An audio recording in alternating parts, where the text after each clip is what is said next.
전쟁 당시 영국은 독일의 유보트와 해상에서 많은 전투를 치렀고 이러한 실전 경험을 통해 유보트를 상대로 한 전략을 갖췄습니다. 특히 영국은 보급품 등을 운반할 상선의 해상 호송에 있어서도 유보트에 효과적으로 대항할 전략을 개발했습니다. 그렇지만 참전 선언 이후 미국은 초기에 영국 해군의 전략을 부정적으로 봤던 터라 영국의 조언을 무시했습니다. 결과는 참혹했습니다. 영국의 해상호송 전략을 무시한 1942년 1월부터 8월까지 미국은 609척에 310만 톤에 달하는 선박을 잃었는데 이 기간 침몰한 상선은 대서양 전투 당시 침몰한 연합국과 중립국 상선의 22.5%에 해당했습니다. 막대한 피해를 계기로 미국과 영국은 수중음파 탐지기, 항공기용 레이더를 장착한 초계기, 특수설계 구조선 등을 해상호송에 투입해 독일의 유보트를 견제했고 실제 이후 연합국의 상선 침몰은 급격히 감소했습니다. 전시의 가장 어려운 작전이 상륙작전이라는 것을 상징하듯 연합국은 DF 상륙작전에서 치명적인 패배를 당했습니다. 1942년인 당시는 노르망디 상륙작전보다 2년 앞선 시기로 영국은 영국 해협에 맞닿은 프랑스의 항구인 DF의 상륙작전을 추진했습니다.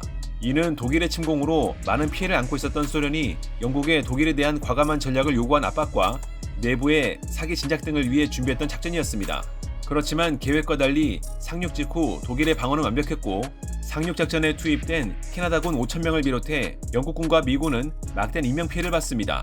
무려 60% 이상의 병력이 전사하거나 포로가 된 것입니다. 또한 투입되었던 연합국의 전차는 대전차 장애물에 막혀 파괴되었고 영국 공군의 항공기도 138대가 파괴됐습니다. 이는 이후 노르망디 상륙작전 성공의 밑거름이 되었다고 하지만 작전은 큰 피해를 남긴 채 실패했습니다. 독일의 방어를 무력화하고 로마를 확보하기 위해 연합국은 로마로부터 56km 떨어진 곳에 위치한 안치오에 상륙작전을 준비했습니다. D-Day는 1944년 1월 22일로 미국의 존 루카스 소장이 지휘했습니다. 기습적인 상륙작전은 큰 저항을 받지 않고 성공적으로 마무리돼 연합국은 안치오의 교두보를 확보했습니다. 다만 정찰대가 로마로 향한 진격로에 방어하는 독일군이 없다고 보고했음에도 루카스 소장은 전력의 재정비를 위해 곧바로 진격하지 않고 대기했습니다. 이것이 문제였습니다. 이 시기를 이용해 독일의 지휘관이었던 캐실링은 방어 진지를 구축할 수 있었고 이후 엄청난 양의 포격을 가하며 반격해 4개월간 최악의 전투를 벌였습니다. 연합국은 안치오 상륙 이후 로마르 진군에 독일을 몰아내는 게 목적이었지만 오히려 수세에 몰리게 됐는데 이 때문에 지휘관이었던 존 루카스는 해임됐습니다. 2,403명의 인명피해와 더불어 전함 12척, 항공기 188대의 손실을 불러온 일본의 진주만 기습은 미국에 상당한 충격을 안겨줬습니다. 기습을 당한 당시는 휴일이었고 미군 내부에서는 일본의 항모와 항공기를 사전에 목격했음에도 이를 아군의 훈련으로 오인했으며 항공기를 경락고가 아닌 외부에 모아놔 피해를 키웠습니다. 게다가 미국은 일본을 상대로 한 정보 수집을 등한시했는데 일본의 전력에 대해서는 항공기가 진주만까지 접근하기에는 연료량이 부족하고 어뢰가 수심이 얕은 진주만에서는 제대로 작동하지 않을 거라 과소평가해 안이하게 대비했습니다. 이것이 비극을 불러왔습니다. 노르망디 상륙작전 이후 프랑스를 확보한 연합국은 독일 본토 공략에 집중했습니다. 지휘관인 몽고메리는 네덜란드를 거쳐 독일로 진입하는 경로를 염두에 뒀습니다. 이를 위해 연합국은 네덜란드에 위치한 주요 교량을 확보하고자 했는데 이때 공수부대를 투입했습니다. 다만 이 작전은 독일의 방어 전력 때문에 공수부대 안전을 보장할 수 없었고 또한 공수부대를 지원할 기갑부대가 진입하기에는 지형적 문제로 인해 불리한 면이 많았습니다. 그럼에도 몽고메리를 비롯한 연합국 수뇌부는 노르망디 상륙작전 이후 독일의 전력이 매우 약해졌을 것이라 판단했습니다. 그렇지만 1944년 9월 중순에 시작된 작전에서 연합국은 독일의 전력을 지나치게 과소평가해 심각한 피해를 입었는데 사상자와 포로가 된 병력만 18,000명에 달했습니다. 연합국은 라인강을 건너지 못하고 후퇴할 수밖에 없었습니다. 참고로 연합국의 라인강 도강은 이듬해 3월이 되어서 가능했습니다. 독일과의 불가침 조약으로 인해 소련은 독일의 전격전과 같은 전략에 대한 대비를 확실하게 하지 않았습니다. 결국 1941년 바르바로사 작전으로 독일의 침공을 받게 됐고 급기야 독일의 침공 기간 소련은 키예프에서 막대한 병력을 포위당하게 됐습니다. 이는 역사상 최대라고 꼽힐 정도였는데 대략 70만 명 이상의 병력이었습니다. 참고로 당시 포위된 병력 중에는 탈출에 성공했지만 미래 소련의 공산당 서기장을 역임할 프루쇼프도 포함되어 있었습니다. 그만큼 막대한 병력이 독일의 포위 아래 저항했는데 그렇지만 소련은 남부 전선군의 지휘관이었던 키르포노스의 사망을 비롯해 총 70만 명의 포로 및 사상자가 발생해 엄청난 인명 손실을 기록했습니다. 조약만을 믿고 대응했던 것이 최악의 피해를 불러온 것입니다. 스탈린그라드 전투로 인해 스탈린은 참석하지 않았지만 미국의 루스펠트와 영국의 처칠은 1943년 모로코의 카사블랑카에서 회담을 진행했습니다. 회담 이후 루스펠트는 기자회견에서 추축국에 무조건 항복을 요구했습니다. 이는 회담에 참석하지 않았던 스탈린은 물론이거니와 같은 자리에 있었던 처칠의 생각과는 전혀 다른 요구였습니다. 루스벨트의 요구는 독일의 종전을 위한 평화협상 자체를 차단한 출구를 제시하지 않은 요구라 독일을 끝까지 싸우게 만들어 전쟁의 장기화를 이끌 것이라 봤기 때문입니다. 미국의 아이젠하워도 루스벨트의 이러한 요구를 더 많은 인명피해를 불러오는 것이라며 비판했습니다. 제1차 세계대전 당시 요새의 전략적 효과를 체감했던 프랑스는 1936년 독일과의 국경에 마지노 유사라고 불리는 마지노선을 구축했습니다. 마지노선은 350km의 길이로 140여 개의 요새와 5,000개 이상의 벙커가 독일을 향해 일정 간격으로 건설됐습니다. 다양한 개폐식 포탑이 구축된 데다 각 방어시설을 연결하는 지하도로망이 갖춰졌고 이외 각종 시설이 두꺼운 콘크리트 내에 배치됨에 따라 마지노선은 그야말로 난공불락의 요새였습니다. 그렇지만 이는 약점이 있었습니다. 벨기에와의 국경에는 구축되지 않아 측면 공격에는 취약하다는 것이었습니다. 실제로 독일은 마지노선을 정면 돌파하기보다는 북부의 아르덴을 통해 우회하여 5주 만에 프랑스의 수도인 파리를 점령했습니다. 전력을 집중한 독일의 전격전은 프랑스의 마지노선을 허무하게 만들었습니다. 제2차 세계대전의 발발 직전 영국과 프랑스는 독일의 야심을 힘으로 억압하기보다는 유화 정책을 통해 잠재우려 했습니다. 특히 당시 영국 총리였던 체인벌린은 독일이 일부 영토만 받는다면 유럽을 위기로 몰고 가지 않을 거라 확신했습니다. 반대로 히틀러는 유럽 각국이 전쟁을 원하지 않는다는 것을 간파해 이를 이용했습니다. 그러던 중 독일은 오스트리아를 합병했고 체인벌린은 하원연설에서 이를 비난했지만 기존의 판단을 바꾸지는 않았습니다. 1938년 히틀러는 300만 명 이상의 독일인들이 거주하고 있는 체코의 주데텐란드 지역을 원했는데 체인벌린은 체코슬로바키아가 이 지역을 양보하는 것이 전쟁을 막는 방법이라 생각했습니다. 이에 그는 베르이테스 가덴에서 히틀러를 직접 만났고 이후 체코 정부의 반대에도 불구하고 주데텐란드 지역을 독일에 양도하는 미넨협정을 체결했습니다. 그렇지만 체인벌린의 바람과는 달리 이듬해 3월 히틀러는 체코를 침공하며 미넨협정을 파기했고 그해 9월에는 폴란드마저 침공해 세계대전의 시작을 열었습니다. 1939년 9월 1일 독일은 66개의 사단, 2,700대 이상의 전차, 2,300대 이상의 항공기를 동원해 불가침 조약을 맺은 소련과 함께 폴란드를 침공했고 근 한 달 만에 폴란드를 점령해 소련과 분할 통치했습니다. 제2차 세계대전의 시작을 알린 것입니다. 문제는 그해 3월 폴란드가 영국 및 프랑스와 군사동맹을 맺었다는 점에 있습니다. 폴란드는 독일의 위협이 있을 경우 영국과 프랑스가 폴란드의 국방을 지원해줄 것이라 믿었습니다. 독일의 침공 이후 영국과 프랑스는 독일을 상대로 선전포고를 했지만 그걸로 끝이었습니다. 그 이상의 조치가 없었던 것입니다. 이 때문에 폴란드는 전쟁이 끝날 때까지 독일의 지배를 받게 됐습니다. 전후 뉘른베르크 재판 당시 전범이었던 독일의 알프레드 요들은 영국과 프랑스의 110개 사단이 폴란드에 투입됐다면 자신들은 패했을 것이라고 발언해 당시 영국과 프랑스의 판단 실수가 전쟁을 끝낼 기회를 놓친 상황이라는 걸 알려줬습니다.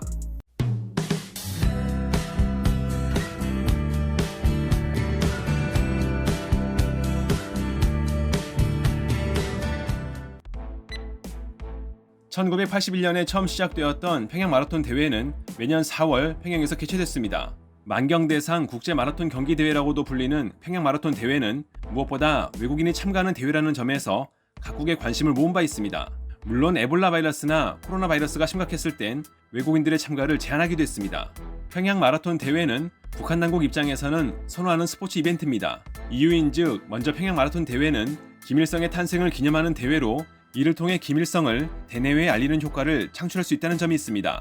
또한 평양 마라톤 대회는 외국인을 대상으로 한 관광상품이기도 해서 이를 통해 웨어버리가 가능하다는 점이 있습니다. 실제로 코로나 직전인 2019년에 참가 외국인은 950명으로 2018년에 비해 111% 증가한 바 있습니다. 1968년 전 세계에서는 각종 시위가 잇따랐습니다. 이는 1968년 하계올림픽을 개최했던 멕시코도 마찬가지였습니다. 당시 멕시코 대통령이었던 오르다스의 무자비하면서 권위주의적인 통치에 대한 항의가 잇따랐던 것입니다. 실제로 오르다스는 시위를 유혈진압해 많은 비난을 받았는데 이는 올림픽이 개최되기 10일 전까지 이어졌습니다. 오르다스는 자국에서 올림픽이 열리는 것을 명분으로 삼아 시위를 잠재울 수 있었습니다. 한편 앞서 언급한 대로 그의 전 세계에서 각종 시위가 잇따랐기 때문에 이에 따른 여파로 올림픽 기간 시상식에서는 블랙 파워 경례를 비롯한 다양한 주장을 내세운 침묵 시위가 행해지기도 했습니다. 권력에 대한 무언의 항의가 스포츠를 통해 발산된 것입니다. 가스와 석유 등의 자원으로 막대한 수익을 거두고 있는 카타르는 자원 중심의 경제에서 탈피하고 국가 위상을 높이고자 월드컵 개최권을 따내려고 했습니다. 그렇지만 카타르는 월드컵에 출전 경험이 없었고 월드컵이 개최되는 시기인 여름은 최악의 기후인데다 축구 인프라도 부실해 개최 조건에 부합하지 않았습니다.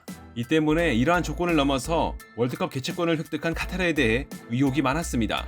그럼에도 월드컵은 개최됐습니다. 다만 카타르가 노렸던 월드컵 개최가 국가 위상을 높이는 목적을 달성했는가에 대해서는 의견이 분분합니다.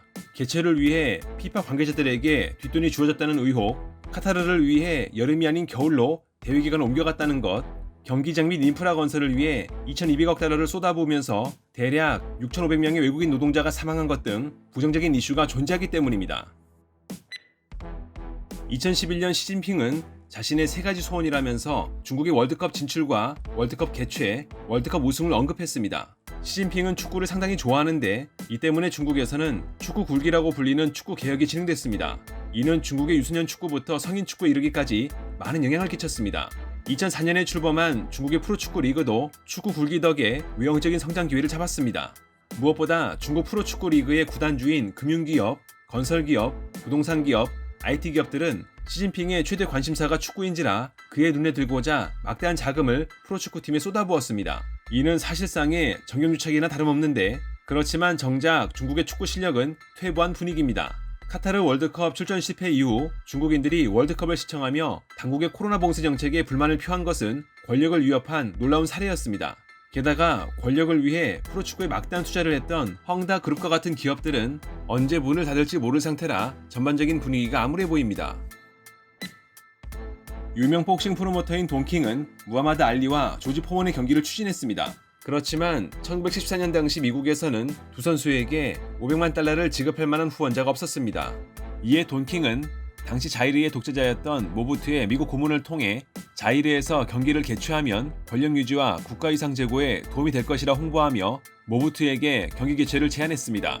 모부투는 이에 동의했고 리비아의 독재자인 카다피가 이와 관련한 일부 자금을 지원했다고도 알려졌지만 모부투도 자신의 권력을 위해 기꺼이 공적 자금을 경기에 사용했습니다. 결국 그해 10월 30일 자이르에서 6만 명이 운집한 가운데 경기는 치러졌고 알리가 8라운드 KO로 승리했습니다. 당시 이는 세계적인 이슈를 몰고 온 경기였는데 무려 10억 명이 TV를 시청했다고 전해집니다. 모부투 입장에서는 제대로 홍보했다고 볼 수 있겠습니다. 1934년 이탈리아에서 개최된 월드컵은 무솔리니 입장에서는 절호의 홍보기회였습니다. 무솔리니는 경기를 앞두고 이탈리아를 대대적으로 선전했고 무솔리니 자신도 대중과 함께하는 이미지를 제공해 친근한 통치자임을 강조했으며 동시에 외부에는 자신의 통치념인 파시즘을 홍보해 권력을 공고히 했습니다. 이에 더해 이탈리아 선수들의 경기력은 무솔리니와 무관하게 이미 우승 후보로 꼽혔던 터라 이탈리아는 개최국의 이점을 누리며 결승에서 체코를 2대1로 꺾고 우승했습니다. 무솔리니 입장에서는 성공적인 결과가 더해지면서 월드컵을 통해 최대의 홍보가를 누렸습니다. 1978년 월드컵의 개최권을 확보한 상황에서 1976년 아르헨티나에서는 쿠데타가 발생해 비델라가 권력을 잡았습니다. 그는 축구에 관심이 없었지만 아르헨티나 국민들이 축구에 열광한다는 것을 알고 있었기에 개최권이 확보된 월드컵을 권력의 정당성을 위해 이용하려고 했습니다. 실제 1978년 월드컵 개막식에서는 비델라가 등장해 화려함 속에 국제사회에 자신의 권력을 과시했는데 물론 권력에 반대하는 국내 단체 시위가 있긴 했지만 이는 월드컵 분위기에 묻혀버렸습니다. 월드컵에서 아르헨티나의 경기를 두고는 심판의 모호한 판정을 비롯해 승부 조작 등 각종 의혹이 뒤따랐지만 아르헨티나는 첫 개최한 월드컵에서 우승했고 아르헨티나 국민들은 환호했습니다. 그렇지만 정작 더 환호할 사람은 비델라였을 것입니다. 헤비급 복싱의 전설적인 인물인 무하마드 알리와 조 프레이저는 1971년 뉴욕에서 경기를 치렀는데 당시 경기는 프레이저가 판정승을 거뒀습니다. 이후 3년 뒤 두 선수는 뉴욕에서 다시 한번 경기를 치렀고 이때는 알리가 판정승을 기록했습니다.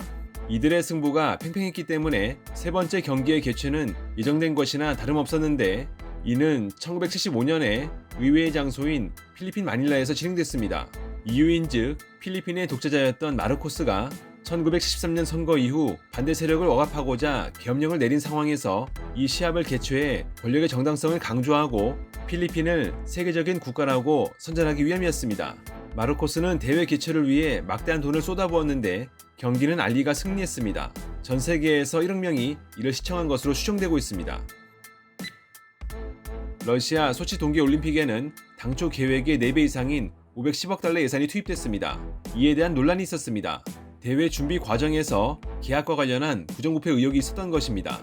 또한 푸틴은 동계올림픽을 통해 19세기 중반 소치 지역에서 벌어졌던 키르케스의 비극을 미화하려 한다는 지적을 받기도 했습니다. 이어 동계올림픽을 통해 러시아의 위대함을 보여주려고도 했는데 러시아가 대회 1등을 차지했습니다.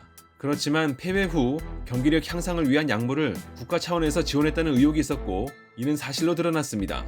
도핑 스캔들이 터지면서 최초 43명의 러시아 선수들이 실격돼 13개의 메달이 박탈됐습니다. 러시아 선수들이 스포츠 중재 재판소에 제소해 일부는 정정됐지만 그럼에도 비판은 여전합니다.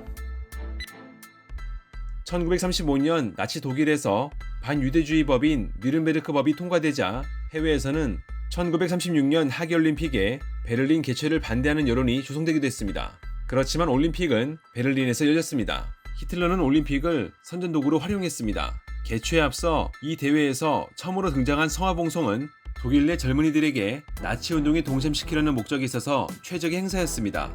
이후 히틀러는 올림픽에서 반유대주의와 군국주의 특성을 숨긴 채 자신의 권력이 평화를 추구한다고 강조하며 외국 언론과 외국인들을 현혹했습니다. 또한 최신식의 경기장과 각종 시설을 내세우며 독일의 발전상과 권력의 성과를 연출했습니다. 대회가 끝난 이후에도 선전활동은 계속됐습니다. 1938년 레니 리펜슈텔이 제작한 다큐멘터리인 올림피아는 폐막 이후 올림픽을 이용해 나치 독일을 허위 선전한 대표적인 사례였습니다.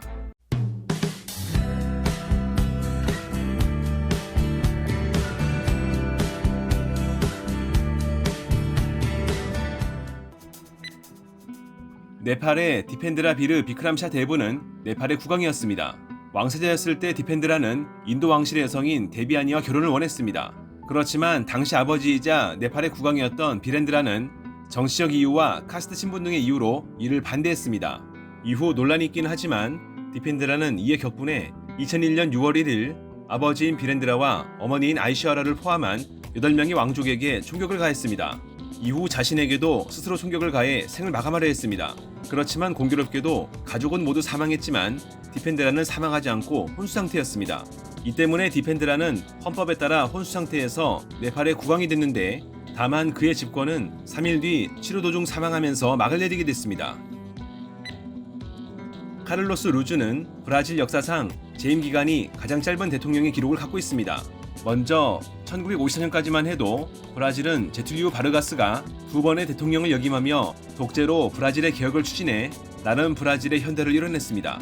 그렇지만 그는 1954년 갑작스레 스스로 목숨을 끊어 권력을 내려놨습니다. 이에 부통령이었던 카페 피로가 브라질의 제18대 대통령으로 취임했지만 불과 1년 2개월 만에 심혈관 질환에 따른 고통을 호소하며 대통령직을 사임했습니다. 이후 브라질의 대통령이 된 인물이 당시 하원 의장이었던 카를로스 루즈였습니다. 때는 1955년 11월 8일이었습니다. 그렇지만 그의 대통령 임기는 3일 만에 끝났습니다. 군부의 실권자였던 엘리케 테세이라 로트가 군부 내에 자신의 권력을 유지하기 위해 카를로스 루즈를 축출했던 것입니다. 칼리드 빈 바르가시는 잔지바르의 6번째 술탄이었습니다. 그는 잔지바르의 2번째 술탄이었던 바르가시 빈 사이드의 둘째 아들이기도 했습니다. 바르가시 빈 사이드가 사망하면서 그의 동생인 칼리파 빈 사이드가 3번째 술탄이 되었지만 불과 2년 만에 사망해 권력을 상실했고 이에 알리 빈 사이드가 4번째 술탄으로 즉위했습니다. 알리 빈 사이드가 통치하던 시기인 1890년 잔지바르는 영국의 식민지가 됐습니다. 1893년 알리 빈 사이드가 39세의 나이로 사망하면서 잔지바르에서는 하마드 빈 투아이니가 5번째 술탄이 됐습니다. 그렇지만 그는 불과 3년 뒤인 1896년에 급사했는데 당시 이는 잔지바르의 6번째 술탄이 된 칼리드 빈 바르가시에 의한 독살이었습니다. 문제는 영국이었습니다. 당시 잔지바르를 통제했던 영국은 자신들의 정책과 잘 맞는 술탄을 선호했는데 영국은 그를 원하지 않았던 것입니다. 그럼에도 칼리드 빈 바르가시는 물러나길 거부했고 결국 영국이 잔지바르 해안에 전함을 보내 그 유명한 역사상 가장 짧은 전쟁인 38분간의 잔지바르 전쟁이 발발하게 됐습니다. 이로 인해 칼리드 빈 바르가시는 술탄 자리에서 추출됐는데 이는 집권한 지 불과 2일 만이었습니다. 시에라리온의 유엔 대표와 주미대사를 역임했던 크리스토퍼 오코로 콜은 이후 1970년 시에라리온에서 대법원장을 지냈습니다. 시에라리온은 1961년 영국으로부터 독립했지만 이후 엘리자베스 2세가 시에라리온의 국가원수이자 여왕이었던 것처럼 영연방으로 남아있었습니다. 그렇지만 당시 시에라리온은 여러 번의 쿠데타로 인해 혼란스러웠는데 이런 상황에서 1971년 초 군주제가 폐지되었고 개헌 과정을 통해 당시 대법원장이었던 콜이 1971년 4월 19일 새로운 공화국의 임시 대통령이 됐습니다. 허나 불과 2일 뒤에 새롭게 대통령으로 선출된 샤카 스티븐스가 권력을 넘겨받으면서 콜의 집권을 막을 내렸습니다. 2002년 당시 베네수엘라는 그 유명한 우고 차베스가 통치하던 시기였는데 국가 전체적으로는 매우 혼란스러웠습니다.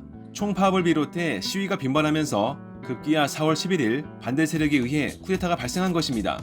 베네수엘라 군 총사령관인 루카스 링콘이 차베스가 권력에서 축출됐다고 발표했는데 이후 4월 12일 페드로 카르모나가 임시 대통령으로 취임했습니다. 취임 이후 그는 1999년 제정된 헌법을 폐지하고 다수의 정부기관을 해산했습니다. 그렇지만 이는 오래가지 못했습니다. 차베스가 대중의 지지와 더불어 쿠데타에 반대했던 군부의 지원을 받으면서 권력을 재탄환했기 때문입니다. 이는 페드로 카르모나가 베네수엘라의 권력을 확보한 지 불과 36시간 만이었습니다. 1945년 4월 30일 패전에 직면한 히틀러가 스로생을 마감하자 유제프 괴벨스는 그의 뒤를 이어 독일의 총리가 됐습니다. 베를린 지하에 위치한 방공호인 총통벙커에서 취임한 것인데 그렇지만 괴벨스는 다음날 같은 장소에서 6명의 자녀들을 청산가리로 잠들게 한 뒤 자신도 아내와 함께 히틀러처럼 생을 마감해 독일 총리에서 물러났습니다. 집권 시기는 단 하루였습니다. 참고로 이후 독일에서는 칼 드니치의 요청으로 재무장관이었던 루츠그라프 슈베린 폰 크로치크가 독일 총리가 됐는데 그 역시도 독일이 전쟁에 패하면서 21일 만에 총리에서 물러났습니다. 금나라의 황제였던 애종은 몽골 및 남송의 연합군과 치열한 전투를 벌였지만 전세는 매우 불리했습니다. 급기야 몽골과 남송의 연합군에 포위되기 이르렀습니다.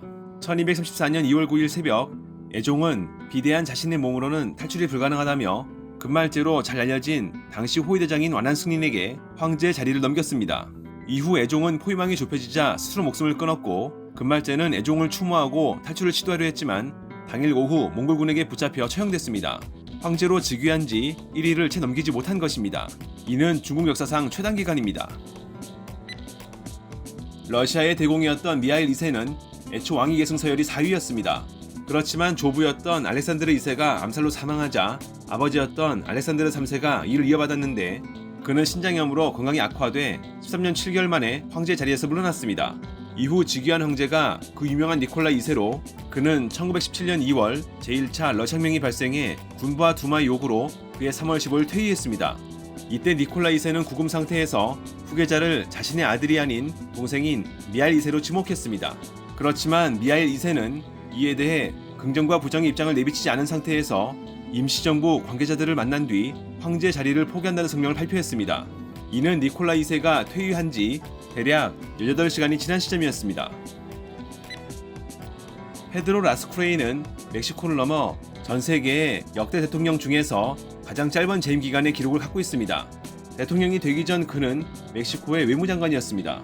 그러던 중 1913년 2월 19일 멕시코에서는 빅토리아노 우에르타가 이끄는 군부가 쿠데타를 일으켰고 대통령이었던 프란시스코 마데로를 축출했습니다. 이때 쿠데타 세력들은 쿠데타의 합법성을 강조하기 위해 민간 고위직을 대통령으로 내세우려고 했습니다.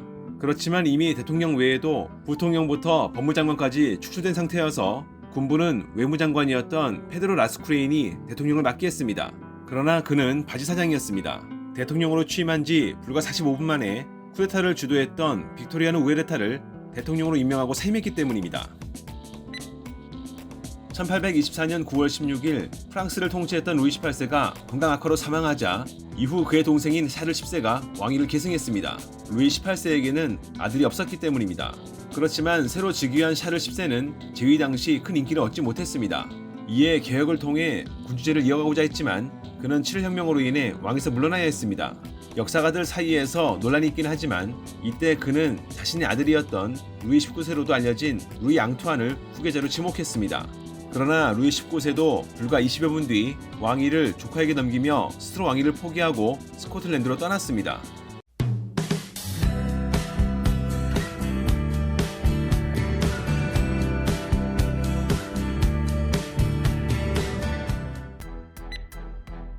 개신교 종교개혁의 핵심 창시자가 변기위에서 힘을 쓰며 혁신적인 세종교 교리를 쏟아냈다고 상상해봅시다. 불경하다고 생각되시나요? 하지만 실제로 벌어진 일이었습니다. 마르틴 루터는 면죄부만 산다면 모든 벌을 면할 수 있다는 교리에 회의감을 느끼고 있었습니다. 8년 동안 판매한 면죄부의 효과는 사라졌으니 새로이 면죄부를 사라는 교회의 논리에는 경악을 금치 못했습니다. 루터는 변기위에 앉아 고통스러워하면서 면죄부 판매를 비롯한 교회 부조리를 깊이 생각했습니다.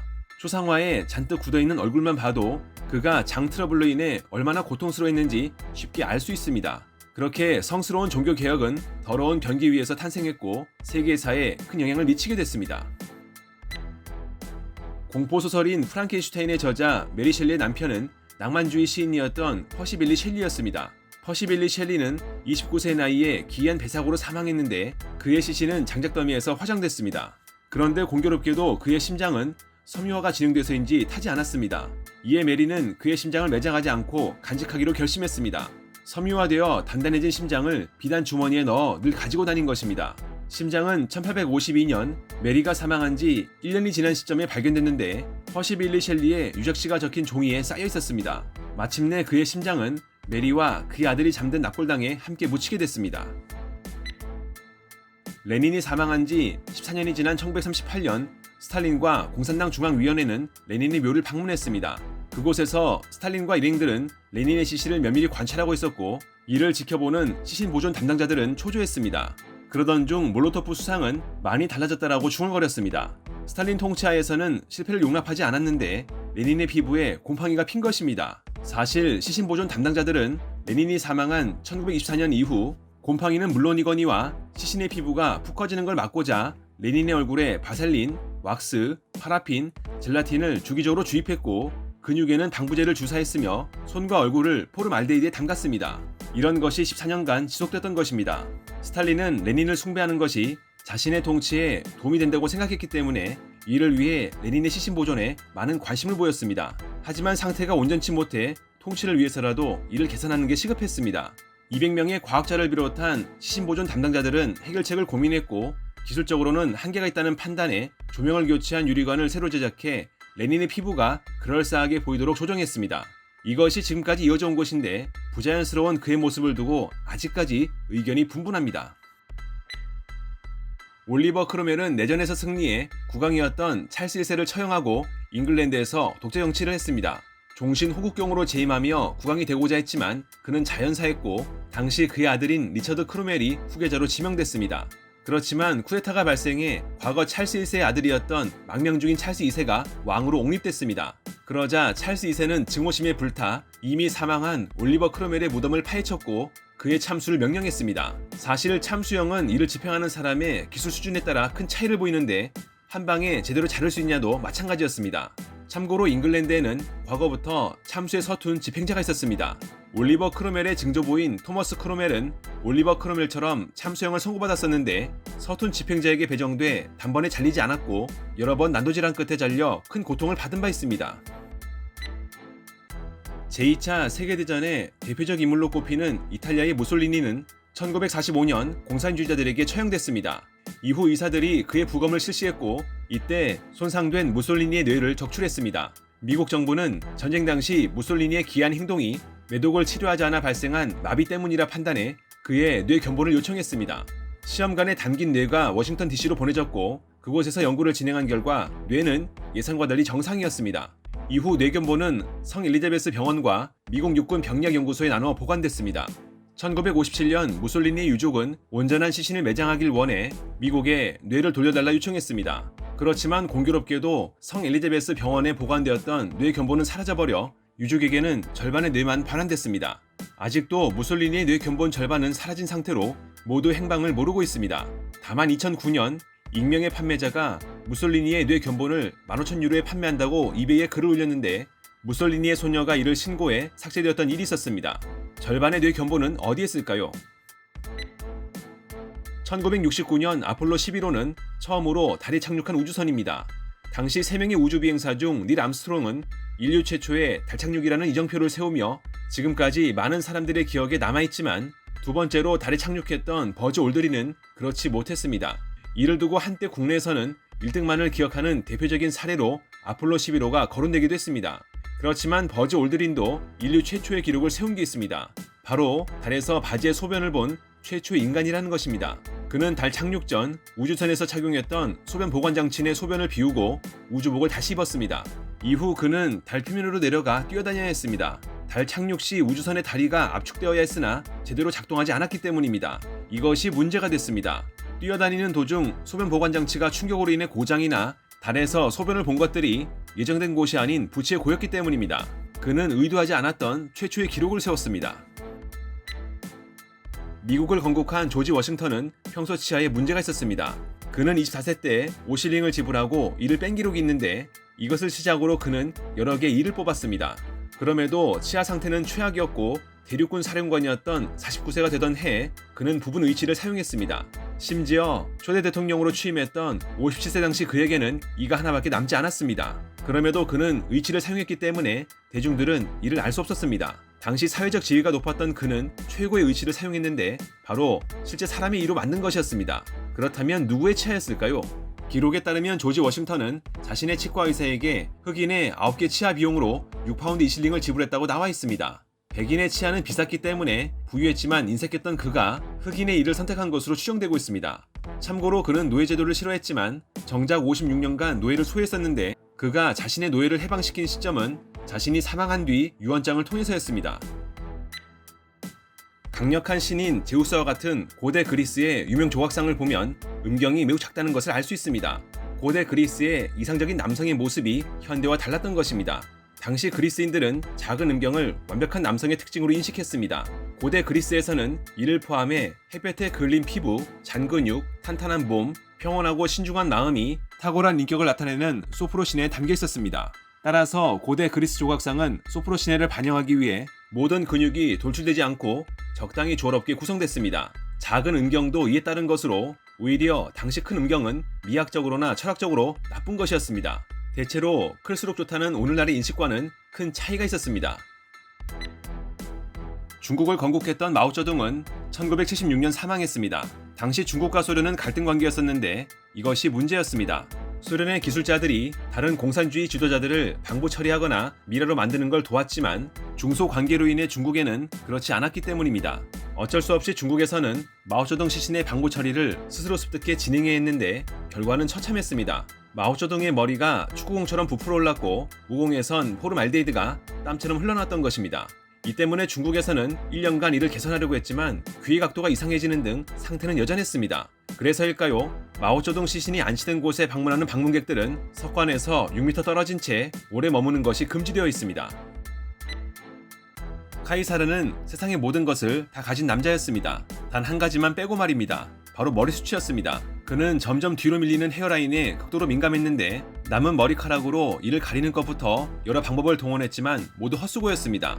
이와 관련해 그의 연인이었던 클레오파트라가 주목되기도 했습니다. 클레오파트라에게는 탈모 방지약이 있었기 때문입니다. 머리가 벗어진 사람들을 위한 그녀의 약은 불에 태운 생쥐, 포도덩굴제 약간, 말이빨, 곰 기름, 사슴 골수, 갈대 껍질을 재료로 사용했습니다. 제조법은 이중 마른 재료들을 가루로 만들어 꿀에 섞은 뒤 이것을 곰기름과 골수에 넣어 녹아들 정도로 잘 혼합하면 되는 것이었습니다. 머리카락이 새로 날 때까지 벗겨진 부분에 바르면 됐는데 카이사르의 머리에도 시도해보았을까요?